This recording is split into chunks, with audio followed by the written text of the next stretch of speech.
சக்திய உயிரோட கண்டுபிடிச்சு சேது ராஜாங்கம் நிரபராதின்னு கோர்ட்டுல நிரூபிச்சா நல்லா இருக்கும்னு நீங்க நினைச்சீங்கன்னா இந்த வீடியோக்கு ஒரு லைக் பண்ணுங்க. வாங்க வீடியோக்குள்ள போலாம். என்னப்பா சேது, என்ன எதுக்காக கூப்பிட்ட அப்படின்னு சொல்லிட்டு இங்க மோகனை வந்து கேட்க, உடனே சேது இருந்துகிட்டு என்கிட்ட ஒரு உண்மையை மறைக்காம சொல்லுங்க. அன்னைக்கு அப்பா வீட்ல இருந்து கிளம்புறதுக்கு முன்னாடி எத்தனை தடவை அந்த தாமஸ் கிட்ட ஃபோன் பேசினாரு? அதுவாப்பா, அன்னைக்கு ராத்திரி ஒரு 9:30 மணி இருக்கும். ஒரே ஒரு தடவை தான் அந்த தாமஸ்க்கு இவரா ஃபோன் பண்ணல, அவனா தான் ஃபோன் பண்ணி இந்த மாதிரி உங்களை பார்க்கணும்னு சொல்லி அவன் கூப்பிட்டு இருந்தான் போல இருக்கு. அப்பவே நான் இவர்கிட்ட போகாதீங்க, எதுவாக இருந்தாலும் காலையில் பேசிக்கலான்னு சொன்னேன். ஆனால் இவர் தான் கிளம்பி நேராக தாமஸை பார்த்துட்டு வரேன்னு சொல்லி கிளம்பி போனார்.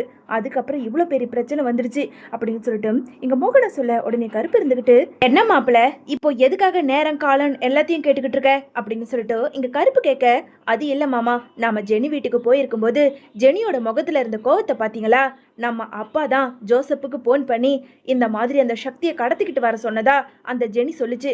அப்போ அந்த ஜோசப்புக்கு அப்பா ஃபோன் பண்ணாமலேயே அந்த ஜோசப்பா ஒரு நாடகத்தை நடத்தியிருக்கான். கிளம்புங்க மாமா, நாம முதல்ல நேர ஸ்டேஷனுக்கு போவோம். நமக்கு தெரிஞ்ச கான்ஸ்டபிள் கிட்ட ஒரு முக்கியமான விஷயத்த கண்டுபிடிச்சு கொடுக்க சொல்லணும் அப்படின்னு சொல்லிட்டு இங்க நேரா கருப்பு அழைச்சிக்கிட்டு அங்க சேது அங்க ஸ்டேஷனுக்கு போறாங்க. ஸ்டேஷன்ல இருந்த கான்ஸ்டபிளை இங்க தனியா அழைச்சு, இந்த மாதிரி என்னோட அப்பாவோட போனு உள்ள அங்க இன்ஸ்பெக்டர் வாங்கி வச்சிருக்காரு. அதுல என் அப்பாவோட போன் லாஸ்டா யாருக்கு எத்தனை மணிக்கு எத்தனை தடவை ஃபோன் பண்ணியிருக்காரு அப்படிங்கிற விஷயத்த கொஞ்சம் பார்த்து சொல்லுங்க அப்படின்னு சொல்லிட்டு ஒரு சின்ன அமௌண்ட்டை அங்க கான்ஸ்டபிள் கிட்ட கொடுக்க, அட பணத்தெல்லாம் வைப்பா, நான் போய் உனக்கு பார்த்துட்டு வந்து சொல்கிறேன். ஐயா எங்களுக்கு எவ்வளவோ உதவி பண்ணியிருக்காரு, இதை கூட பண்ண மாட்டேனா அப்படின்னு சொல்லிட்டு கான்ஸ்டபிளுமே அங்கே இன்ஸ்பெக்டர் இல்லாத நேரமாக பார்த்து ராஜாங்கத்தோட ஃபோனை எடுத்து அங்கே எத்தனை மணிக்கு ராஜாங்கம் அந்த ஜோசப்புக்கு ஃபோன் பண்ணியிருக்காரு அப்படிங்கிற விஷயத்தை பார்த்துட்டு நேராக இங்கே கான்ஸ்டபிள் வெளியே வராரு. சொல்லுங்க சார், பார்த்தீங்களா? எல்லாத்தையும் பார்த்துட்டு தம்பி, ஒரே ஒரு தடவை தான் உங்கள் அப்பா ராஜாங்கம் அந்த ஜோசப்புக்கு ஃபோன் பண்ணியிருக்காரு அப்படின்னு சொல்லிட்டு விஷயத்த சொல்ல, கேட்டியா மாமா, அந்த தாமஸுக்கு அப்பா ஒரே ஒரு தடவை தான் ஃபோன் பண்ணியிருக்காரு. ஆனால் அந்த தாமஸ் ஜெனி முன்னாடி அப்பா தான் ஃபோன் பண்ணி பேசுகிற மாதிரி ஒரு நாடகத்தை நடத்தி அங்கேருந்து அந்த சக்தியை கடத்தி கூட்டிகிட்டு போயிருக்காங்க. அப்போது கடத்தி கொண்டு போன இடத்துல திட்டம் போட்டு அந்த சக்தியை கொலை பண்ண பார்த்துருக்காங்க. அதுக்கப்புறம் அந்த வக்கீல் சொன்னது உங்களுக்கு ஞாபகம் இருக்கா? அப்பா வந்து பேசிட்டு போனதுக்கு அப்புறம் அந்த கேமராவை யாரோ மறைக்கிறாங்கன்னு. அப்போ அது யாரா இருக்கும்? நாம அதை கண்டுபிடிச்சு தானே ஆகணும். அதுக்கப்புறம் தான் அந்த இடத்துல ஏதோ நடந்திருக்கு அப்படின்னு சொல்லிட்டு அங்க இருந்த சேது சொல்லிக்கிட்டு இருக்க, உடனே இங்க கேட்க கருப்புக்கு ரொம்ப அதிர்ச்சியா இருக்க. கூட இருந்த கான்ஸ்டபிளுமே, தம்பி உண்மையாலுமே சொல்ல போனா போலீஸை விட நீ நல்லாவே யோசிச்சுக்கிட்டு இருக்க. அதே மாதிரி சொன்னியே யாரோ அந்த கேமராவை மறைக்கிறாங்கன்னு, அதை முதல்ல யாருன்னு கண்டுபிடி. சம்பவம் நடந்த இடத்துக்கு போ, ஏதாவது ஒரு தடயம் கண்டிப்பா உனக்கு கிடைக்கும். நீ போயிட்டு வா தம்பி அப்படின்னு சொல்லிட்டு கான்ஸ்டபிள் சொல்ல இங்க கருப்பு அழைச்சுக்கிட்டு சேது அங்க சம்பவம் நடந்த செங்கல் சூளைக்கு போறாரு. இன்னொரு பக்கம் தமிழ்ச்செல்வி காலேஜ்ல சக்தி பத்தின கேஸ் ஃபைல் முதற்கொண்டு போஸ்ட்மார்டம் ரிப்போர்ட் முதற்கொண்டு எல்லாத்தையும் தன்னோட போன்ல போட்டோ எடுத்துக்கிட்டு நேரா ஜெனியோட வீட்டுக்கு போறாங்க. தமிழ்ச்செல்வி இங்க ஜெனி வீட்டுக்கு வந்ததை பார்த்ததும் ஜெனி இருந்த நிலைமையை பார்த்து தமிழ்ச்செல்வி ரொம்ப வருத்தப்பட்டுக்கிட்டு இருக்க. சரி தமிழ்ச்செல்வி, இப்போ எதுக்காக இங்க வந்திருக்க, என்ன விஷயம் அப்படின்னு சொல்லிட்டு அங்க இருந்த ஜெனி கேட்க, இங்க பாரு ஜெனி, சக்தி இறந்துருக்காருன்னு எனக்கும் தெரியும் உனக்கும் தெரியும். நினைக்கும் போது கொஞ்சம் வருத்தமா தான் இருக்கு. ஆனா அது சக்தி தானான்னு நமக்கு உறுதியா தெரியணும் இல்லையா? என்ன தமிழ்ச்செல்வி சொல்ற? அது சக்தி தான், நான் நேர்ல போய் பார்த்தனே. என்ன ஜெனி சொல்ற? நீ நேரில் போய் பார்த்தா அந்த பாடியில் தலை இருந்ததா? இல்லை தமிழ், பாடியில் தலை இல்லவே இல்லை. ஆனால் அது சக்தின்னு எனக்கு நல்லாவே தெரியும். சக்தியோட கை முதற்கொண்டு அவனோட சட்டை பேக்கெட்டில் இந்த ஆதார் கார்டு லைசன்ஸுன்னு எல்லாமே இருந்தது. அங்கே இருந்த போலீஸ்லாம் என்கிட்ட காட்டுனாங்களே, அதை பார்த்தே நான் உறுதி பண்ணிட்டேன் அது சக்தி தான் அப்படின்னு சொல்லிட்டு அங்கே ஜெனி தமிழ்ச்செல்வி கிட்ட அழுதுகிட்டே சொல்ல, உடனே தமிழ்ச்செல்வி இருந்துக்கிட்டு, முட்டாள் மாதிரி பேசாத ஜெனி, இதெல்லாம் வச்சு நீ சக்தின்னு எப்படி முடிவு பண்ணுவ? அதையும் தாண்டி சக்தியோட உடம்புல ஏதாவது நம்மளை விட ஒரு மாற்றம் இருக்கான்னு உனக்கு தெரியும். நீ உண்மையை சொல்லு, நீ கொஞ்சம் யோசிச்சு சொல்லு அப்படின்னு சொல்லிட்டு தமிழ்ச்செல்வி சொல்ல, உடனே அந்த ரிப்போர்ட்டை ஃபோட்டோ எடுத்து அங்கே ஜெனி கிட்ட காட்ட, இங்கே பாரு ஜெனி, இந்த ஃபோட்டோவை நல்லா பாரு, இது சக்தியோட கை தானா, நீ நல்லா பாரு ஜெனி அப்படின்னு சொல்லிட்டு ஃபோட்டோவை ஜெனி கிட்ட காட்ட, ஜெனியோ அந்த கையை நல்லாவே உத்து பார்க்குறாங்க. அந்த கையில் ஒரு வெட்டுக்காயம் இருக்க, 5 விரல்ல இன்னொரு குட்டி விரல் இல்லாதத இங்கே ஜெனி பார்க்குறாங்க. தமிழ், இது சக்தி கையே கிடையாது. என்ன ஜெனி சொல்கிற? ஆமாம் தமிழ்ச்செல்வி, சக்திக்கு 6வது விரலா ஒரு குட்டி விரல் இருக்கும். அது எனக்கு நல்லாவே தெரியும். ஆமா, இது சக்தியோட கையே கிடையாது அப்படின்னு சொல்லிட்டு இங்க ஜெனி பதற்றத்தோட அங்க தமிழ்ச்செல்வி கிட்ட சொல்ல, நான் சொன்னல, அது சக்தியோட பாடியே கிடையாது. சக்தி இன்னும் சாகவே இல்லை.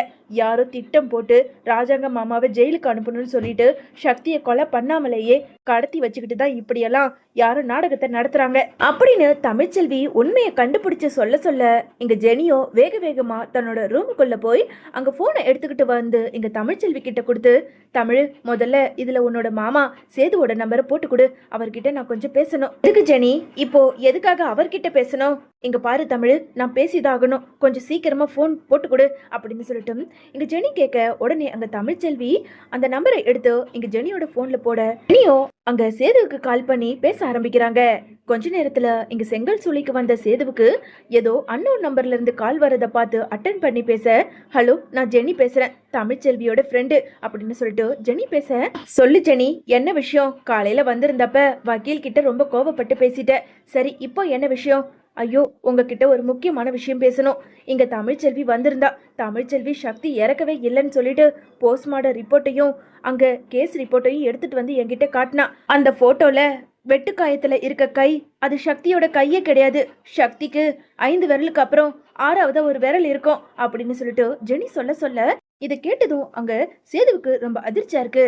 என்ன சொல்ற ஜெனி? ஐயோ ஆமாங்க சேது, நான் சொல்றதெல்லாம் சத்தியம். உண்மையா தமிழ்ச்செல்வி சொல்ற மாதிரி சக்தி இறந்திருக்க வாய்ப்பே கிடையாது. நீங்க எப்படியாவது சக்தி எங்க இருக்கான்னு கண்டுபிடிச்சு என்கிட்ட கொண்டு வந்து சேர்த்துருங்க அப்படின்னு சொல்லிட்டு இங்க ஜெனி அழுதுட்டே அங்க சேதுக்கிட்ட சொல்ல, இவ்வளவு சொல்லியிருக்கல, இதுவே போதும். நான் கூடிய சீக்கிரம் சக்தியோட வந்து நிக்கிறேன், நீ எதுக்கும் கவலைப்படாதமா அப்படின்னு சொல்லிட்டு போனை வச்சுட்டு உடனே கருப்பு கிட்ட அங்க ஜெனி சொன்ன எல்லாத்தையும் ஒண்ணு விடாம சொல்ல, அப்போ திட்டம் போட்டு மாமாவை ஜெயிலுக்கு அனுப்பணுங்கிறதுக்காக யாரோ பண்ணியிருக்க வேலைதான். சரி மாப்பிள்ள, இப்போ என்ன பண்றது? நாம இங்க செங்கல் சூளைக்கு வந்தாச்சு, அடுத்ததா என்ன பண்ணலாம் அப்படின்னு கருப்பு கேட்க, மாமா, இந்த ஒரு இடத்துல தான் சிசிடிவி ஃபுட்டேஜ் இருக்கா என்ன? இந்த இடத்துல இருந்து ரோட்டுக்கு போற வழியில கூட கண்டிப்பா ஏதாவது ஒரு கடையில சிசிடிவி ஃபுட்டேஜ் இருக்கும். நமக்கு ஏதாவது ஒரு க்ளூ கிடைக்கும் மாமா, நீ முதல்ல கிளம்பு அப்படின்னு சொல்லிட்டு அங்க கருப்பு அழைச்சிக்கிட்டு பைக்ல சேது கிளம்பிக்கிட்டு இருக்க. மாப்பிள்ள கொஞ்சம் வண்டியை நிறுத்து, அதோ ஒரு செல்போன் கடை இருக்கு, அதுல சிசிடிவி ஃபுட்டேஜ் இருக்கு, நாம போய் விசாரிப்போம் அப்படின்னு சொல்லிட்டு இங்க சேதுவை அழைச்சிக்கிட்டு கருப்பு போக அந்த கடையில போய் விசாரிக்க, இந்த மாதிரி அமைச்சர் ராஜாங்கம் என்னோட அப்பா தான், அவரு ஒரு கொலைகேஸ்ல இங்க ஜெயில மாட்டிக்கிட்டு இருக்காரு, அவரை எப்படியாவது வெளியே கொண்டு வரணும், அதுக்கு உங்க கடையில இருக்க சிசிடிவி ஃபுட்டேஜை நாங்க பார்க்கணும் அப்படின்னு சொல்லிட்டு சேது கேட்க, இங்க அமைச்சருங்கிறதுனால அந்த செல்போன் கடையில சிசிடிவி ஃபுட்டேஜையும் போட்டு காட்டுறாங்க. அந்த சிசிடிவி ஃபுட்டேஜ்ல இங்க கார்ல ராஜாங்கம் வந்துட்டு திரும்பவும் வீட்டுக்கு போறதுக்கு அப்புறம் அங்க சக்திய ஒரு கார்ல அடிச்சு நேரா அந்த தெருவுல போறதையும் இங்க சேது பாக்குறாரு. மாமா மாமா, அங்க பாருங்க மாமா, அது சக்தி தானே, நல்லாவே தெரியுதே அப்படின்னு சொல்லிட்டு சேது சொல்ல, மாப்பிள்ள சக்தி தான் மாப்பிள்ள. அப்போ ராஜாங்க மாமா போய் தாமஸ் கிட்ட பேசிட்டு கொஞ்ச நேரத்துல சக்தி அந்த இடத்துக்கு அழைச்சிட்டு போயிருக்காங்க அப்படின்னு சொல்லிட்டு சிசிடிவி ஃபுட்டேஜ இவங்க பார்த்துக்கிட்டே இருக்க, அங்க போன கொஞ்ச நேரத்துல 1/2 மணி நேரத்துல எங்க சக்திய மறுபடியும் அங்க கார்ல கூட்டிட்டு போறது அப்படியே தெரிய ஆரம்பிக்குது. இதை பார்த்ததும் இங்க சேதுவுக்கு சந்தேகம் வருது. பாத்தீங்களா மாமா, அந்த சக்தியை கொலை பண்ணவே இல்லை, இந்த கார்ல கூட்டிட்டு போறாங்க. மாமா, இந்த காரோட நம்பரை முதல்ல நோட் பண்ணுங்க அப்படின்னு சொல்லிட்டு சேது சொல்ல கருப்புமே அந்த காரோட நம்பரை எடுக்கிறாரு. மாமா, இந்த ஒரு நம்பர் போதும் மாமா, இந்த கார் யார் பேர்ல ரெஜிஸ்டர் ஆயிருக்கு, அது யாருங்கிற வரைக்கும் நாம ஈஸியா கண்டுபிடிச்சிடலாம். இப்ப நாம வீட்டுக்கு போகலாம் வாங்க அப்படின்னு சொல்லிட்டு சேது அங்க கருப்பை அழைச்சிக்கிட்டு நேரா வீட்டுக்கு போக கொஞ்ச நேரத்துல தனக்கு தெரிஞ்ச டிபார்ட்மெண்ட்டுக்கு ஃபோன் பண்ணி இந்த மாதிரி இந்த கார்ல இருக்க ரெஜிஸ்ட்ரேஷன் நம்பர் யார் பேர்ல ரெஜிஸ்டர் ஆயிருக்கு அப்படிங்கிற விஷயத்த இங்க சேது கேட்டு தெரிஞ்சுக்கிறாரு. மாமா, இப்போ நமக்கு அந்த கார் யார் பேர்ல ரெஜிஸ்டர் ஆயிருக்கு, அவங்க வீடு எங்க இருக்குன்னு எல்லாத்தையும் கண்டுபிடிச்சாச்சு, வாங்க மாமா நாம அங்க போகலாம் அப்படின்னு சொல்லிட்டு கருப்பை அழைச்சிக்கிட்டு சேது நேரா அந்த கார் எடுத்துக்கிட்டு போன அந்த ரெஜிஸ்டரான அந்த அட்ரஸுக்குமே போறாங்க. வந்த கொஞ்ச நேரத்துல எங்க சேது கதவை தட்ட அங்க வந்து ஒரு லேடிஸ் கதவை திறக்க, இந்த மாதிரி அந்த குமாருங்கிறது யாரு அப்படிங்கிற விஷயத்த இங்க கேட்டு தெரிஞ்சுக்க, அது என்னோட ஹஸ்பண்ட் தான், அவரு நீதிமான் கிட்ட கார் ஓட்டிக்கிட்டு இருக்காரு அப்படிங்கிற விஷயத்த அந்த லேடிஸுமே சொல்ல, இதை கேட்டதும் அங்க கருப்புக்கு ரொம்ப அதிர்ச்சியா இருக்கு.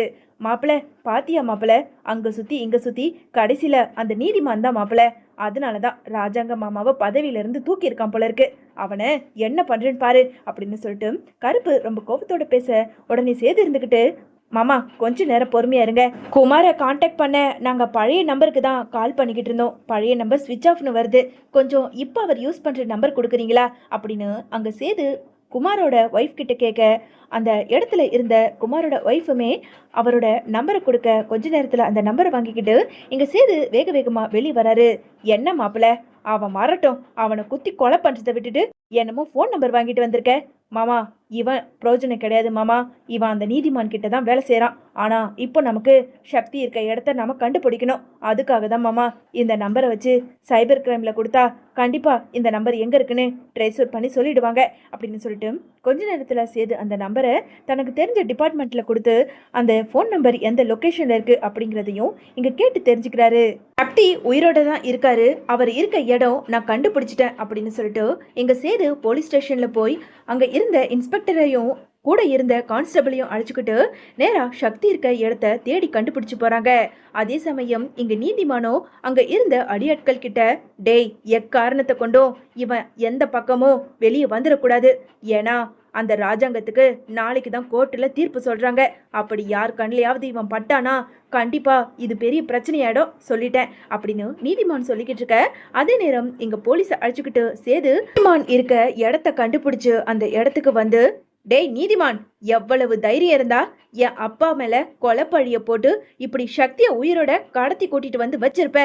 சார் பாத்தீங்களா சார், நான் எத்தனை தடவை சொன்னேன், நான் சொன்னதை நீங்க நம்பல. இப்ப பாருங்க சார், இந்த இடத்துல தான் சக்தி உயிரோட இருக்கான். சக்தி உனக்கு எதுவும் ஆகலையே அப்படின்னு சொல்லிட்டு அங்க சேது சக்தியை ஒரு வழியா காப்பாத்தி இன்னொரு பக்கம் நின்றுகிட்டு இருந்த நீதிமானோட சட்டையை பிடிச்சி ரொம்ப கோவத்தோட ஓங்கி ஓங்கி நல்ல அடி வெளுத்து வாங்குறாரு. டேய் எதுக்காகடா இப்படி பண்ண, எதுக்காக என் அப்பாவை ஜெயிலுக்கு அனுப்புன சொல்லு அப்படின்னு சொல்லிட்டு இங்க சேது ரொம்ப கோவத்தோட கேட்க, அட கையெடுப்பா, என்ன நீ பின்ன அந்த ராஜாங்கம் எனக்கு எதிரி. அவன் இந்த கட்சியில இருந்தா கண்டிப்பா என்னால ஜெயிக்க முடியாது.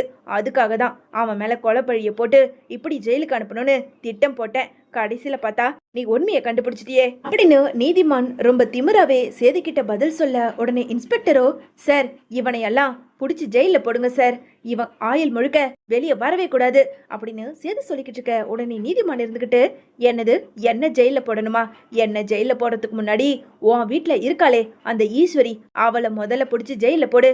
என்னடா சொல்ற? ஆமா, அவ மட்டும் இல்லனா இந்த அளவுக்கு என்னால இந்த திட்டத்தை பக்காவா நிறைவேற்றி இருக்கவே முடியாது.